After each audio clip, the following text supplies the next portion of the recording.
समस्या का हल एक लोटा जल। माँ वो चीला बना दे, माँ भूख लागत है। बोला कथा देखा देवा था धन नहीं रे। हाँ तो मैं बेहम हाथी पूरा देखा था के बेटो खाना पीना दुनियादारी रहते।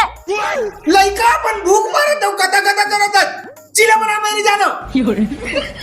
ठौका ना देखा जाए बता के बेरे माला चिला रोटी खाई भूख लागी प्यास लागी और आप और मारला रुको मैं चिला रोटी खवैया आए कुकुर है राम ज्यादा खाली चिला रोटी बनावला बनाए से कर उससे कर रात दी खवैया पिए काई करो काय वो का हो गई गैस लती। अरे आगे लगा दे बेका ये तो ठौका बे गैस सिरा ये रे गैस सिरा रे अब पैसा करना है तेरे बता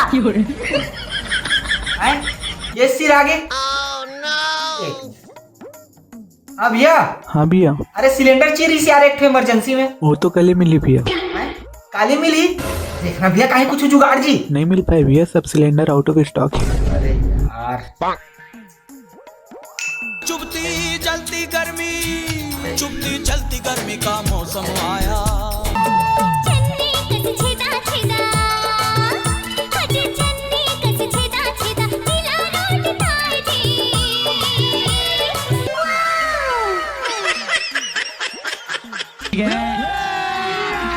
अभी मजा आएगा ना भिड़ो। बोला रे कते टाइम हो गया। अरे यार मोर ले ज्यादा भूख एला लगी।